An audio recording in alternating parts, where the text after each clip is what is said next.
Hello friends, എല്ലാവരും സുഖമായിട്ടിരിക്കുന്നു എന്ന് വിചാരിക്കുന്നു.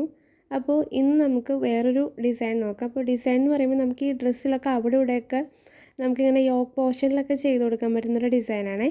അപ്പോൾ ഞാനിവിടെ പതിവ് പോലെ തന്നെ നമ്മുടെ സിൽക്ക് ത്രെഡ് എടുത്തിട്ടുണ്ട്. ഇനി നമുക്ക് ആ ഒരു ത്രെഡ് നമ്മുടെ സാധാരണ സൂചിയിൽ നമുക്കൊന്ന് കോർത്ത് കൊടുക്കാം. ഇനി നമുക്ക് ഇവിടെ നിന്ന് സൂചി കുത്തി മുകളിലേക്ക് എടുക്കണം.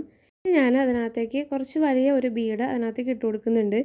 ഇനി നമുക്കിതാ ഈ ഒരു ഭാഗത്തായിട്ട് അതൊന്ന് നമ്മുടെ സൂചി കുത്തി താഴത്തേക്ക് എടുക്കുക. ഇനി നമുക്കൊരു പ്രാവശ്യം കൂടെ ഇതൊന്ന് സെക്യൂർ ആകാൻ വേണ്ടിയിട്ടൊന്ന് തുന്നി കൊടുക്കണം. അപ്പോൾ നമ്മൾ എല്ലാ വീഡിയോസിലും നമ്മൾ അങ്ങനെ തന്നെയാണ് ചെയ്യാറുള്ളത്. അപ്പോൾ നിങ്ങളത് മറക്കാതെ ചെയ്യാനായിട്ട് ശ്രദ്ധിക്കാം, ഇല്ലെങ്കിൽ നമ്മുടെ ബീഡൊന്ന് ഇളകി പോരാൻ ചാൻസ് ഉണ്ട്. അപ്പോൾ നമ്മുടെ ബീഡ് ഇതവിടെ തുന്നി കഴിഞ്ഞിട്ടുണ്ട്. ഇപ്പോൾ അത് കറക്റ്റായിട്ട് ഇരിപ്പുണ്ട്. ഇനി നമ്മൾ ഇതിനേക്കാളും ചെറിയ കുറച്ച് ബീഡ്സ് എടുക്കുക, കുറച്ച് ഷുഗർ ബീഡ്സ് എടുക്കുക. നമ്മളത് ആവശ്യത്തിന് ആ ഒരു ബീഡ് ചുറ്റിയെടുക്കാൻ പാകത്തിനുള്ളത് മാത്രം മതി. ഞാനിവിടെ കുറച്ച് ബീഡ്സിനകത്തേക്ക് ഇട്ട് കൊടുത്തിട്ടുണ്ട്. ഇനി നമ്മൾക്ക് ആ ഒരു എടുത്തിട്ടുള്ള ഒരു ബീഡിൻ്റെ ചുറ്റും ഒന്ന് നമുക്കൊന്ന് വെച്ച് നോക്കാം. ആ ഒരു പാകത്തിന് കറക്റ്റ് റൗണ്ട് വരണ അത്രയും മതി നമുക്ക് ബീഡ്. ബാക്കിയുള്ള നമുക്ക് അതിൽ നിന്ന് മാറ്റി കൊടുക്കുകയും ചെയ്യാം. അപ്പോൾ എനിക്കിപ്പോൾ കറക്റ്റായിട്ടാണ് വെച്ചേക്കുന്നത്. ഇപ്പോൾ നമ്മളിനി എന്താ ചെയ്യേണ്ടതെന്ന് വെച്ചിട്ടുണ്ടെങ്കിൽ, നമ്മൾ ആദ്യം എടുത്ത ഒരു ബീഡുണ്ടല്ലോ, ഈ കാണുന്നത് നമ്മൾ ആദ്യം കോർത്ത ബീഡ്, അതായത് നമ്മൾ ആ ഒരു നീളത്തിലെടുത്ത ഈ ഒരു ബീഡുണ്ടല്ലോ, ഇതിൻ്റെ ഉള്ളിലൂടെ നമുക്കൊന്ന് ഇതുപോലെ ഒന്ന് എടുക്കണം. നമ്മളപ്പോൾ ഏകദേശം ഒരു നമ്മൾ കെട്ട് കൂടാണ്ട് നോക്കുക എന്നുള്ളതാണ്.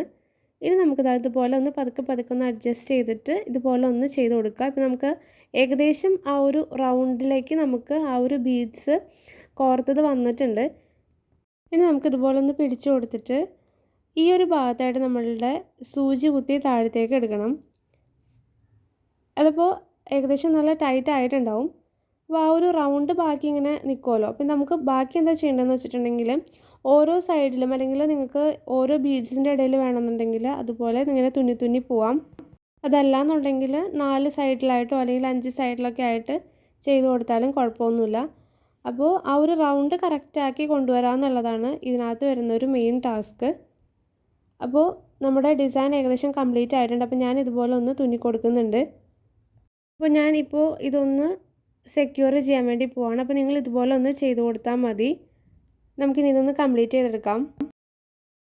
നമ്മുടെ വർക്ക് ഇവിടെ കംപ്ലീറ്റ് ആയിട്ടുണ്ട്. ഇതുപോലത്തെ ഒരു 4-5 എണ്ണമൊക്കെ നമ്മളുടെ സ്ലീവിലും അതിൽ കൂടുതൽ എണ്ണങ്ങൾ നമ്മളുടെ യോക്ക് പോർഷനിലും ചെയ്ത് കൊടുത്താൽ നല്ല ഭംഗിയായിരിക്കും. ഈസി ആയിട്ടുള്ളൊരു ഡിസൈൻ തന്നെയാണ്. അപ്പോൾ നിങ്ങളിതെല്ലാവരും ഒന്ന് ട്രൈ ചെയ്ത് നോക്കുക. അപ്പോൾ നമ്മുടെ ഇന്നത്തെ വീഡിയോ ഇത്രയേ ഉള്ളൂ. പുതിയ വീഡിയോ ആയിട്ട് നമുക്ക് വീണ്ടും കാണാം. Bye bye. പുതിയ അപ്ഡേറ്റുകൾക്കായിട്ട് നമ്മുടെ ചാനലൊന്ന് സബ്സ്ക്രൈബ് ചെയ്യുക. തൊട്ടടുത്ത് കാണുന്ന ബെല്ലൈക്കൺ കൂടെ അമർത്തി എല്ലാ നോട്ടിഫിക്കേഷൻസും ഇനേബിൾ ആക്കാനും ലൈക്ക് ചെയ്യാനും കമൻറ്റ് ചെയ്യാനും ഷെയർ ചെയ്യാനും പിന്നെ നമ്മുടെ ഇൻസ്റ്റാഗ്രാം പേജ് ഫോളോ ചെയ്യാനും ആരും മറക്കല്ലേ.